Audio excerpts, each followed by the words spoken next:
New York and on the new Hot 97 app. Ebro in the morning on Hot 97. It's Ebro in the morning. Beautiful Laura Styles, Rosenberg, and Kimberly Jones. Lil' Kim, the Queen Bee. How are you, Kim? How are you guys? We're good. You don't have to wear the headphones if you want. Oh, good. Like if you're worried about your hair. I'm about to say, I know you don't want to mess up your hair. Kim, you're about to drop a project. I think a video is about to come out. Yeah. What's this song? It's called Took Us a Break. I would say it's like the jump off to this album, you know? It's kind of like that. It's not my first single. It's just a song that is like a setup record. You know how that, just letting my fans know we back, we moving, it's time to go. You have a very, let me call them energetic, and sometimes mean fan base. That's a fact. But let me keep it 100. Your fan base could be fucking assholes on social media. You mean like you guys? Yeah. And that's fair. But like sometimes you're not, like I don't even be talking about Lil' Kim and they be like, yo, fuck you, Ebro. How dare you? Why you not? Why I heard you under your breath. It sounds like you said something that rhymes with Lil' Kim. No shit. That's true though. They will come for you. They will come for you. They do not play. So it's like, I love them. And have I you thank always? God for them. Have they always, even like in the pre-social media days, your fan base always been pretty rabid, huh? Oh heck yeah. They never change. That's why I love them, and they know I never change, regardless of what happens in my life. They know I'm always the same. I'm always the same with them. So I love them. I thank God for them. Without them, I'd be nothing. So it's like I just owe them everything. So what do you make of the constant? Right now we got Cardi B doing her thing, and I know you've shown and expressed love for all women, always doing their thing. But what do you make of, and in your world when you was coming up, of the constant pressure of when the women get successful at something, it feels like media, social media, whoever always wants the women to go at each other. And I know it happens with the men too, but it always feels like with the women, it's always like, oh, did she throw some shade at so-and-so? And it'd be like, nah, she didn't. What do you make of all of that in your experience? I don't know. That's like a hard question to answer because when me, Missy, Eve, all of us were coming up, I think we understood unity. We got records together. We've done things together. You know what I mean? So I don't know. I think a lot of times, like, you got to look at it like this. Can't anyone really put you against anyone like that? If you real, it's gonna be recognized. You know what I mean? If you wanna support another female, you're gonna do it regardless. It's like Cardi, like she shows me nothing but love. And I know, like, I think you mentioned, like, oh, she's dressing like you and she's looking like you. It's a good thing. I love it. I think it's an honor and it's complimenting. It's only complimenting though when that person really shows genuine love for you. You know what I mean? And they constantly, support you back or, give you the same love that you're showing them. It's just, everybody, we human. No, of course. You know what I mean? Like if I show you love and you don't show me love back, like I may feel a certain way. It's about how I handle it though. And same thing with you. Like, of course. If you like, Kim, oh, I love you, and I'm just like, you had done that before. yeah, right. Don't even play yourself. Is that what you did? No. Heck no. He's done that to me. Matter of fact, he actually turns gay when he talks to you. Oh my God, we forgot about that. We have audio of him trying to interview you. This man turned gay. The last time voice came out. The last time I interviewed you, he's right, but my voice did completely change. I don't understand it. And you asked to sleep with me. Don't and I did. Well, I did, but that was the only non-gay part of it. I was like, and can we fuck at the end? Bravo. She said no. She said absolutely not. He was talking about threesomes and he's always in love with me. Shoot your shot, my Gotta shoot my shot. Why? Nah. I grew up, you know what I'm saying? Yeah. I got a chance now. I'm here. Kim, what women have always listened to that original hardcore album as it was a freeing thing. Like women love that album. Embracing that level of sexuality and raunch at that time. I remember people came for you though. Like it wasn't universally embraced, contrary to how it's seen now. Exactly. Right? Like at the time, it was like, how dare she? She's a slut. And she's promoting all of this bad. It was very hard for you at that time. Hard. And don't forget, I was 17. People, like, they don't get that. They don't understand that. They, because they had to market me like I was mature because I'm 17 and I'm talking like this and I'm dressing like this. That was like, they had to, like, kind of make me seem more mature. So people don't understand that. So it really was like, for me, it was like, oh my goodness. I mean, they would have my CDs on, TV and like, this is, like just trashing and whatever. But the more they did that, the bigger I became. You know what I mean? And the more like the hood just embraced it. The young girls wanted to be like me. They wanted to dress like me. They wanted to be that image on the hardcore poster. It was weird because that was the image that got so much negative. The squatting down in yes, your drawers. Yes, yeah. And I just... Was that a hot dog bun in your drawers? Stop it! Because there was a rumor. People was like, nah, they should put something in there. Ain't no way it was that fat. What would I know about putting something in there at 17? I don't know, fam. That's what... Y'all know that rumor. Hold on. You guys made that shit up. Oh my God. I never heard this. I didn't know that was a thing. I just didn't. Wild. You're accusing someone of trying to puff up their pum pum? Wow.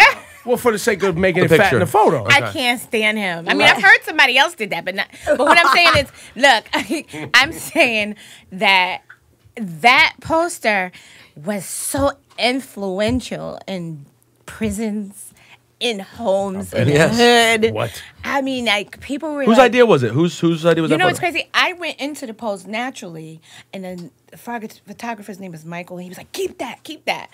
When we got the photos back, he was looking at what we was looking at. He was like, keep that creeping out. Sorry. And then he took 100 of those, but I bet he Biggie did. actually picked that photo. I had no idea when he picked that photo. I was like, oh, okay, I knew it was nice. I did it for fun, and I just like to pose and do fun poses. But Biggie was like, that's the one. And Atlantic wasn't too sure if that was the right way to go with me first coming out, like, this new girl, she's just young girl. I don't know if this is, but...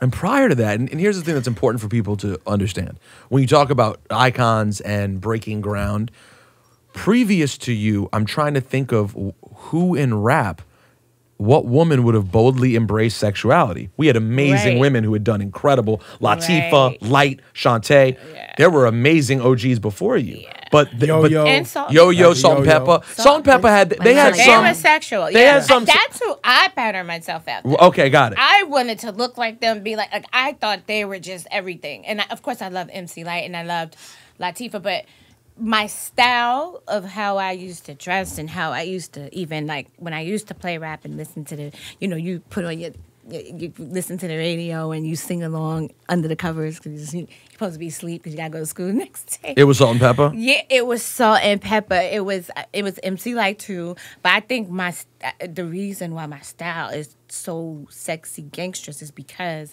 I mixed MC Light and Salt and Pepper. That's all I saw when I used to like rap. I thought I was both of them. I didn't, I would go from one extreme to the other. And Big thought it was just the next coming of female rappers. He was like, this is gonna be crazy because I was coming home from work. I had on these high heels, look just like these, and I had like a knapsack and a motorcycle jacket, and I had a doobie, and I was just really sexy. And he was like, I heard you know how to rap, and I was like, oh, I do a little. He was like, I knew you didn't know how to rap, and then don't test me because. Then you find out. And I started rapping in the hardcore, and he was just looking at me like, I've never seen this. She's in high heels. And then, it was like from there, it's just. And then Big was like, yo, we going to get this money, and I'm trying to holler. Yeah. Like, you know what I mean? What we doing out here? Yeah. Facts. Well, yeah, and it was like I was rolling with him before then. Like, me and him was on a train. I remember we went to the Outkast album release party. It was just me and him on a train, and we were eating these White Castle burgers on our way. We was so full, and we was just like, damn, we were thinking about going back home, but he was meeting people there. He wasn't famous at all really then, and it was just me and him. And we was rolling. So right before he got famous too, because their album came out in '93. So this is all like right when he was starting to get known. But you and Big just knew each other from the neighborhood? That's how you guys met? Because I lived on St. James and Lafayette. He lived on St. James and Fulton. So I would walk past that way to go to work or walk over there to go see my friends, So he would always see me. Be like, God bless you, shorty. Yeah. He would never say nothing, though. I would see him sitting on the stoop with, like, the other guys, Chico and all of them, because that was, like, his boy before all of. And he's one of them. And so I would see him sitting on the stoop, and he used to always, like, see me, but he would never say anything. And then when we finally started talking, he was like, yeah, now my bread is going to be up a little bit, like that's the whole like thing. Trying to impress you, Yeah, but I'm like, Dad, you could have hollered. We always had a good, fun relationship. So we are watching right now. I think on the internet there's a Jermaine Dupri. I don't know if you saw this. Did you see this? It's old, right? No, well, it just came out. I don't know. The podcast, the podcast episode came out in the last few days. Oh, it was the podcast. Well, I heard about it. I didn't see that. So it was on Nori's show. It was on Drink Drink Champs. Champs. So, Yeah. so Okay, basically, yeah, fill me in. all right. So Jermaine, this is pretty intense. I'll be honest with you. So Jermaine told a story. He kind of volunteered it. A story of you guys back in the day when Biggie was writing for your verse for an Usher feature or something along those lines. It was Jermaine Dupri and Usher in the studio, and he said Biggie was there first, and that Biggie, you had just found out that evidently Biggie had slept with your sister or something to that effect, and you were very upset. And he described Kim, totally bluntly, it's an interesting thing to listen to because it starts out kind of light. It's like, and then he was really pissed, blah, blah. But then they tell a kind of crazy story of Biggie flipping out, pulling out a gun. It's a pretty crazy. And Nori, you can tell, is kind of like, whoa, I didn't expect this to be the story. But the reason I'm bringing it up is because as we remember our people that we love, you know what I'm saying, who are no longer here. But first thing that hit me was like, damn, we don't need this story right now. You know what I'm saying? With everything that goes on when you're talking about abuse and things like that. But you've openly talked about being in abusive relationships in your past and overcoming that as a woman, and now you're a mother and you're able to, be the strong individual that's still with us, right? Yeah, I mean, I don't see, it's not wrong with him telling the story. It's a part of history, So you remember that day? Of course I remember that day. But that's not the first time he told that story, though. He told it on, where was it? He told that story on where was it? VH1 Behind the Scenes. Okay, Behind the Music? Driven. Oh, Driven, okay. He told that story. It happened. And I mean, the story is not exactly how he said it, but it's very close to the truth. And, we did have a very violent relationship. I'm like, I don't know, I hate that, but like for a while, that was like all I attracted was like guys with an aggressive side. Yeah. And, it is what it is. It was like, he was everything. You know what I mean? Like, you know how it is when you're in the industry. It's like the guys can do whatever they want. Of course. But you can't do shit. Yeah. You can't do nothing. Like, first of all, when I was going to do the song with Jermaine, they contacted Biggie wasn't even involved in that. He put himself there. You know what I mean? Like, he came because he just wanted to make sure I wasn't going to have any eyes for Usher or Jermaine, jealousy, okay. So he put himself there. And everybody knows I get busy with the pen. But I love when Big used to come and persuade some of my raps because he's the freaking greatest. Why wouldn't I? Right, You know sure. what I mean? If he can influence, if he can give you a thought, right, of course. But everybody knows all my hit records, the Benjamins, Get Money, all these records, Pressure on You, it's all me. And Puffy will tell you. All these people will tell you. But the influence that he had on my raps and my music, he used to say, like, it made me lazy sometimes when he was around because I know, like, if I'm sitting there and I'm stuck on the fourth bar, I know he's got to jump in and be like, say this or, do this.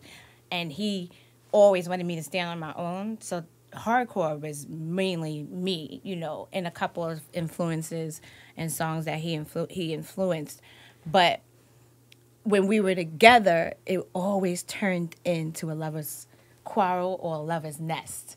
So it was like extreme. It could go the good way. Exactly. Although I wanted him to be there to make sure my shit was tight. Like, my music, everything got to be tight.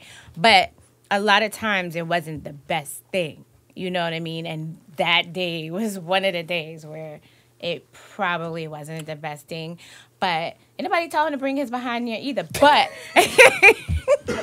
but when he got there and all of this stuff came out, that is true story. He tried to sleep with, there was a girl that she's actually on my Countdown and Lockdown show. And she's like my family. And that story is so true. And I mean, like, come on, like you're not. Well, you'd obviously have the right to be upset about that. Yeah, he said something like to the fact that, well, I'm saying she asked me for $400. I told her what she gonna do for that $400.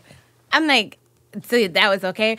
I think though he was trying to expose the fact that he didn't think she was my real friend, even as a family member. You know, the pistol pulling part was a little far. We could have kept that part out. You know, if he was really trying to. You mean he could have toned that down a bit? Could have brought that down. Well, I was going to ask, how do you go back? And by the way, we've had this experience to an even further degree with Pun, where Pun's family and Chris Rivers, his son, who's a great rapper, is very honest about the fact that his dad was very flawed and a complicated guy. I think we're aware of that with Pun. Yeah. When you look back on Big, is it obviously all people are complex? Excuse me, I have to sit over cold. It's okay. But when you look back and you reminisce on Big, I think I know what you're gonna say. Yeah, do you remember? You remember both, right? The good and the bad. I mean, listen, a lot of us are not proud of certain parts of our past in the way we might have handled situations. Can you step closer to the mic for me, please? Can you hear me? Yeah.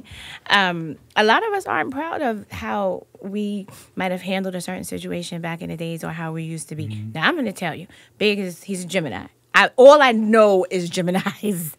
And I've learned how to really deal with Geminis. Geminis, they really are two people. And they're good people, too. But when they turn into that other person, it's so hard to identify who that other person is. Mm-hmm. Biggie was like that. And he loved you to death. I know he loved me to death. But he was, in between, thinking he had to be some way sometimes and being who he really was. The Biggie that I knew, that was the freaking teddy bear at night when we were in bed and pillow talk. And, when he would come and think, look what I bought you today, Mook. Because, that was my middle name, my nickname for him, And he, look what I bought you, Mook. And, it might be a $7,500, Fendi bag or whatever it was, or some diamond jewelry or whatever, and that's just like would be a beautiful moment. Or him making fish and spaghetti. And you hungry? I remember one time I was starving and I was working, and I was like, I'm so hungry, let's order something. He's like, well, order something. I'm about to cook you some shit. That's how he said it. I'm like, all right, what you gonna cook? That was the first time I ever tasted his cooking. And that shit was fire. Really? It was so good. I've never had fish and spaghetti. And he made it. And it was so good. And I was like, dang. Oh, I was like, yeah, I should have known you going, that big old belly, he know how to cook. But he made it because I was hungry. Not because he wanted to go. He made it because I was hungry. Those little sweet things, So...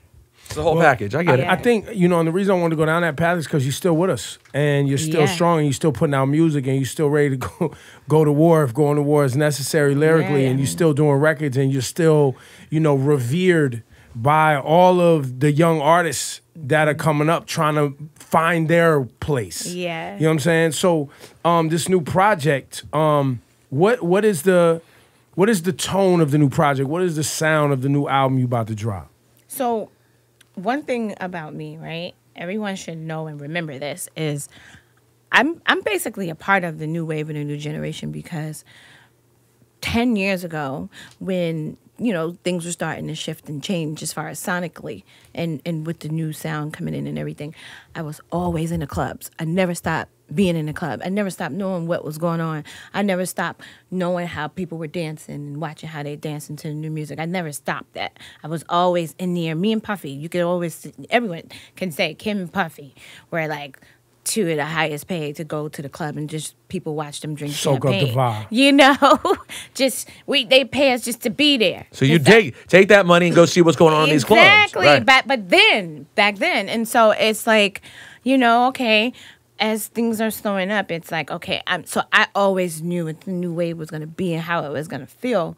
And so I've always wanted a chance to display a different type of talent. And in my documentary that we're still working on, and now, timing is everything, so we wanted to make sure everything coincided at the right time. But in my documentary, you'll know exactly, I made this new sound. and it was stolen from me. And the sound, whether my fans would have liked it or not, it was a new sound. You know what I mean? Me and the producer I was working with was Details. You know, Details is a beast. This is when I just so you know, I introduced him to Slim and Baby, Cash Money. He was afraid because he had just came out of a deal with another major name artist, and it was bad. So he didn't really want to do any other deals like that. But I was like, no, this is gonna be good because I was really, really, really close with Slim from Cash Money, and so we worked on this sound for a long ass time. And we finally got it. And when you see the documentary, it will be fully explained exactly what happened. And I had to convince Details to really, come on, let's work with other people, because he didn't want to do it. He was like, let me just produce your new album. Let's just be me and you partners. And I was like, yeah, we could do that too, but we need because I wasn't really on Atlantic at that time. This is when I came home from prison or something like that. I can't remember, but he just wanted that. But long story short, it's like the new music now, I was able to display a little bit of both. It's going to be, to me, a happy medium, a super happy medium. So you're saying fans that love hardcore camera things you did in the past, we're going to get those bars and we're going to get those sounds. You but we have also to. Yeah. You have to. And, I have a song now that I feel, it's called Catch My Wave. And it's a mixture of that hardcore Kim and now. And even this Remy record, which is just so fire. It's so fire. And now the crazy thing is... That's the single Remy's about to put out. That's the single she's about to put out. I'm not even rapping on this. Well, because everybody's now is like, oh, Remy and Remy and Kim about to go at Nicki. That's not... That's not where you are. I hate that because, number one, my mind is always on that bag. It's always on that bag. The messed up thing is, because we are real artists and me and Remy do what we do, no matter what we say, if I be like, fake ass, such and such and such, they going, oh, you should talk about such and such. Right. What I feel like people know me and Remy well enough that if we're going to talk about somebody, we're going to say their name, we're going to address them, we're going to make it that or whatever. We just making music. We doing what we do. You know what I mean? And like I said, my mind is always on that bag. My mind ain't on, oh, girl or anything else, and I don't care about that. But I don't know what Remy's approach to her verses were, because I'm on the hook. I'm only on the hook. I do a bridge. I do a bridge, and I thought it would be so boss because when you hear the song, it's a familiar song. It is a familiar song. And it's... You heard it? I may have heard a piece of this. May have heard a piece. You know what? Sounded very, very good. This is exactly what we wanted to get from a Remy Kim collab. Exactly. All right. And if all goes well, I will be doing the remix. You know what I mean? And I'll rap on a remix. But it's so boss for me to let Remy do her thing. And she kind of homaged me in this whole song. And it's this dope ass song. I know my fans are gonna love it because this song is something that they've always wanted me to kind of do. But I like the fact that I'm on the hook. It's like a stamp from both sides. It's like, you do your thing, mom, and then she's putting me up there, and I'm putting her up there. That's what it should be. We should uplift each other. I'm putting you here, you putting me here. And I was going to say, in the many years that I've known you, right, even when you've had problems with people for the bag or for the greater of hip-hop, you've always been like, look, I'm willing to do my part to make shit fly. Like, even when Fab had you and Foxy about to come on stage, you was willing to be like, look, I'm cool. I'm gonna go out there for Brooklyn and do my part. What Foxy was late to Summer Jam, missed her moment that day, whatever that was. But I'm just saying for the culture and for the moment. Lot, by the way, I remember a situation in Philly, and they tried to say we stole the bags, but old girl was late, and Charlie Mack will tell you that story. It's such a funny story, but Yeah, like, you know, at the end of the day, it's like I'm always for the unity. I got the biggest ladies' night record, so I don't understand how people could say I was never for unity. Or like everyone is like, that's blasphemy almost to say that. You know, I'm always the one. I've always embraced every female. My video Get Money had females that came before me in it. You know what I mean? Yeah. Because that's the only way to do it. And then when you come in the game, you don't come in the game disrespecting your idols. You don't be like, oh yeah, you know, I'm the new, you sit down, I'm the new. No, I couldn't say, why would I say that to Salt and Pepper? Like, I'm the new such and such. You sit down. You had, you know, you done. You had. Why would I say that to Salt and Pepper? Why would I say that to MC Light? Why would I say that? These are the girls that made it possible for me. These are the girls that influenced me and gave me life. You know what I mean? That's just you don't come in the industry like that. And a lot of these girls come in the industry like that. It's whack. Yeah. It's whack. You know? And it always catches up to you later. Karma's a mother, so. But at the end of the day, it's like, you know, what me and Remy are doing, because everyone knows we had situations past, what we are doing is boss. It's boss. This is what guys do. This is what 50 and Fat Joe did. You know, 50 and, you know, a lot of guys he had a problem with Jada, because all of them, this is boss. You know, when you were real, you recognize real. And that's just the bottom Whether or line. not you had problems in the past or not. Sometimes At you just gotta. all. Because sometimes the problems is just God making you guys respect each other. Sometimes it just has to be a respect there, mutual respect. And for whatever reason, sometimes both parties don't respect each other for whatever reason. And it could be, you know, he say, she say. It could be, I don't know. I feel like this person was saying something about me in the song and you just took it that way because you just felt like, I don't know, this person. Ego. So, yeah, ego, whatever it is. What we are doing is saying we always loved each other. We always loved each other's music. But see, it's hard when people can't give you that respect. When people can't mutually say, I'm sorry.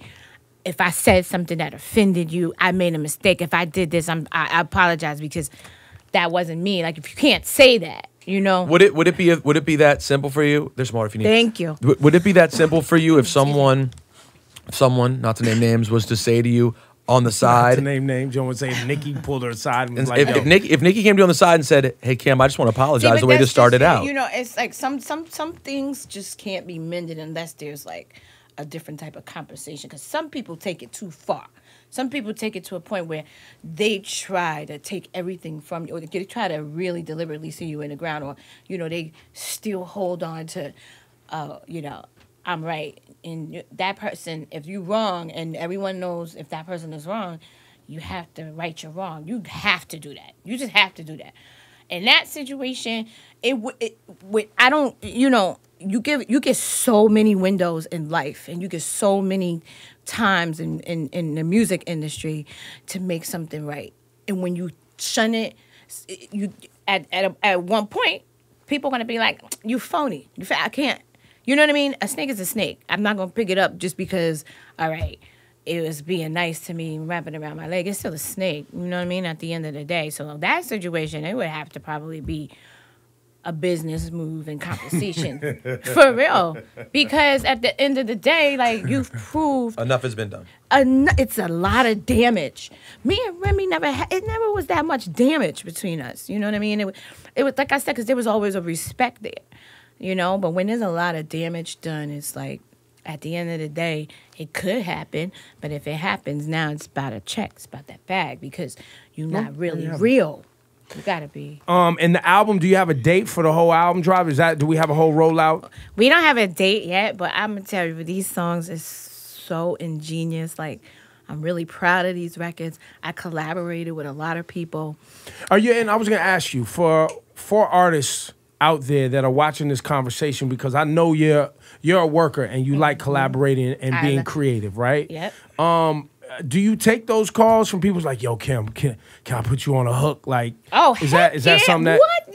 Yes, I love that. Like, you know, everybody knows I write and get busy. Everybody tell you D-Dot, Puffy will tell you, Swiss Beats will tell you. Swiss Beats is the type of person. He's a producer that he got to see if you the real thing. he'll get to know you, and then he'll be like, come to the studio, like just you by yourself, you know, he gonna test you. And me and him was in the studio, it was like 7 hours. And I think I had to get on a flight the next morning. But I sat there and I wrote this record from top to bottom, and he was like, I'm telling you, hey, you the real thing.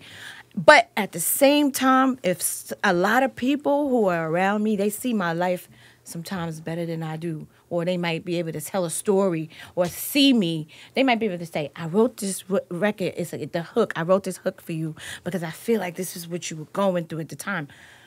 If I feel like could be a part of music history, why would I turn it down? Because this person actually gave me a record with a hook on it. Because I get busy, and I'm going to always put my part into it. You know what I mean? Even with the Jermaine Dupri record, it's like I put my part into it. But, you know, if somebody like Big come and say, look, this is, you know, going to be dope. You're not going to be stubborn. You're not going to ignore good folks. Right? Like, what is fire? If we're going to win a Grammy for this record, you know what? I don't care because I think that's reserved for people who feel like they have something to prove. Exactly, right? Exactly. But I got here not by like Funkmaster Flex. When I first came in, I did a freestyle, and I don't do that. I don't know why. I must have been feeling myself that day. He'll tell you. I did a freestyle, and he loved it. Like, I was like, let's do it over, because I wanted it to be perfect. He was like, no. Like, you could hear, like, the nervous in some of my voices sometimes. I mean, you know, in my voice sometimes. But he put it on that album. And what was the name of this daggone song? But it's on the first Funkmaster Flex. Yeah, tape. And so, you know, I'm like, that's just me. Like, I'm that type of person that and then you got to look at it. Some of my biggest records, if not most of them, are with other people.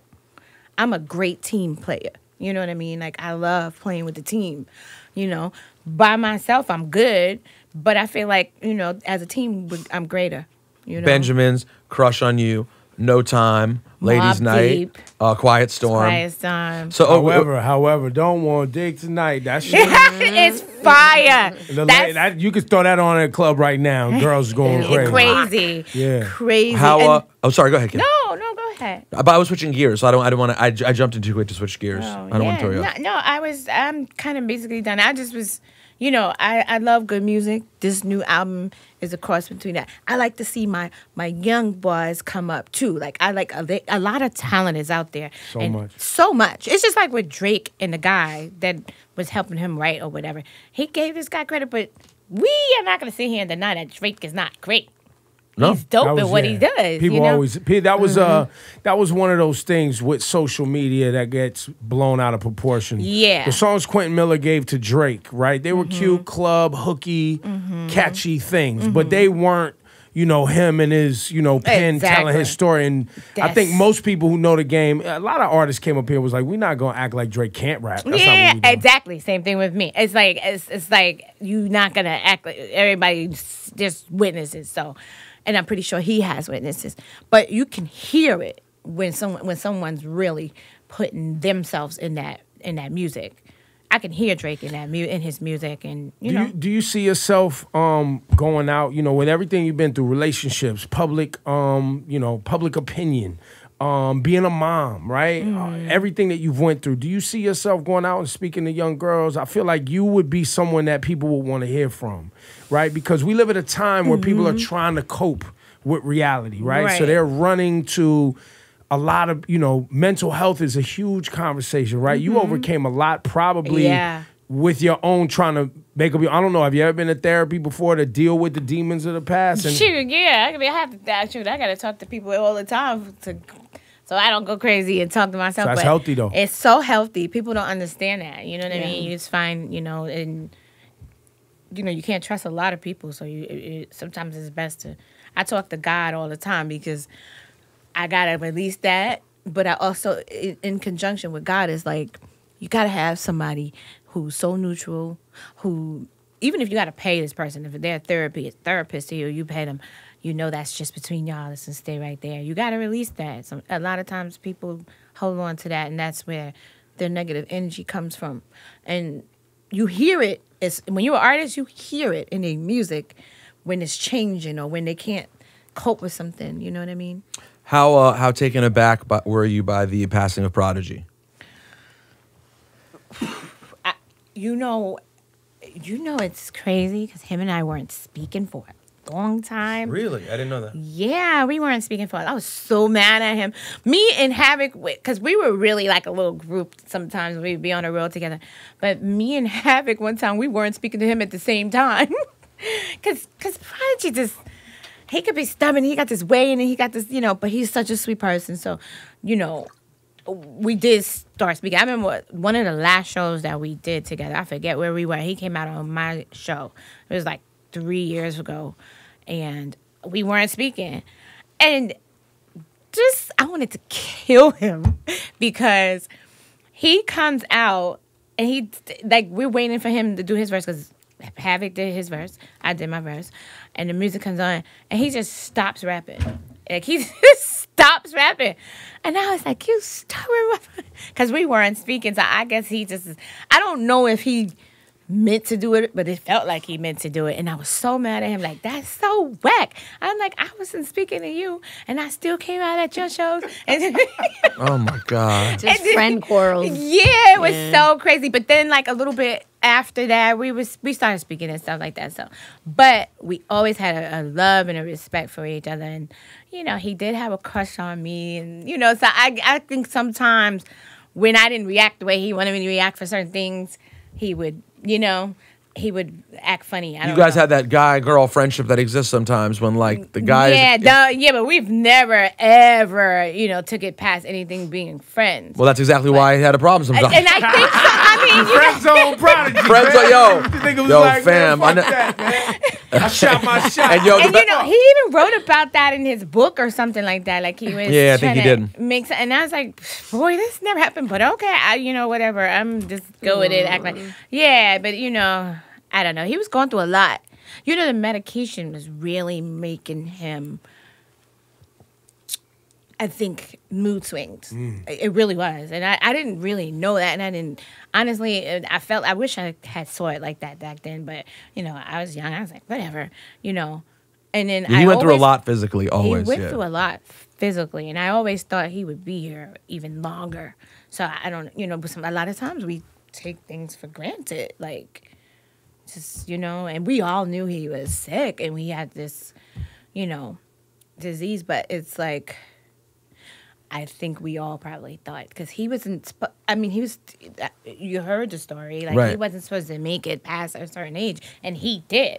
He beat the odds, God blessed him, his family, and so I'm thinking, oh, he's doing good, and maybe he's eating right, doing all the right things, and he was too. I mean, he had really taken care of himself. Until he went to jail, though, that affected him really bad. The jail was a major setback, and then the final story on Prodigy, he ended up choking. But was it the hospital being irresponsible? I don't think we know that. I don't think we know that part yet. Whether the hospital, you can't help but blame the hospital in some regard. You can't have a patient who's there choked to death. You would think that they would sense. Everyone's wearing things where if your stress goes up, you think they come in. Yeah. So I don't know if there's a lawsuit situation there, but post jail, he really did get healthy. He worked so hard on staying in shape. And he did. And it's unfortunate, man. Yeah, I'm like, when he was wearing any cameras like in the room, like on the room or something. Because most of the time there's like cameras in the house. But that moment y'all had together. It's so epic. It's epic. It's one of the great New York moments. And I just want to say thank you for coming by our program, and the amount of moments that you have as an artist, even up to now, and still giving us music, having this fan base. You going and you did the Bad Boy run. Yeah, that was amazing. That was it was like a bittersweet thing because y'all had been through so much. We had been through so much, but it's like at the end of the last day, we did not want to leave, but then everybody was ready to go home because we've been on a road for almost a month and a half. So, but it was great. It was like it was a good thing, and I'm glad that Puffy, really put that together. It was time for that to happen. Ladies and gentlemen, on iTunes right now, took us a break. New Lil Kim. Let's get into the record right now. Make sure you pick that up. And Kim, don't be taking all long to drop the album. I know. I got you. I got you. You know what I said I'm going to do? Me and you, we going to get together. Yes. I got you. And because I like feedback too. That's good. You know what I mean? And I've been in my bag in the studio, and I got a whole team that helps me move in the studio, and we just create things. And a lot of people don't know. Like I always display different talents, and it's funny because one of the studios that I work with, the owner and the manager, they just came in and just, to say what's up, and ended up staying for the whole week in my session, like the whole night, every night, like, yo, girl, this is crazy. And I'm like, I've been surprising myself in the studio. So, but That's got to feel good. Yeah, but I'm waiting on Cool and Dre. Because Cool and Dre, to me, like, we've always been trying to get together, and it just never happened. I really feel they're going to give me that crazy... Dre was just here. Just here. Yeah. Dre was just here, too. I love him, and Dre. I love their music because... And then they capture so much in their music, from just the essence of hip hop and sampling, as well as like songwriting, song structure, hooks. Yeah. But like you said, they have that classic feel in a way, but they're now. They're you see what I'm saying? It's such a middle, and that's the thing, because they did the Remy record. I know it. No, I don't know if we can say that, but yeah, they did the Remy. They did the Remy record, so Before you can cut that off if you need. No, it all stays, man. Yo, y'all wait.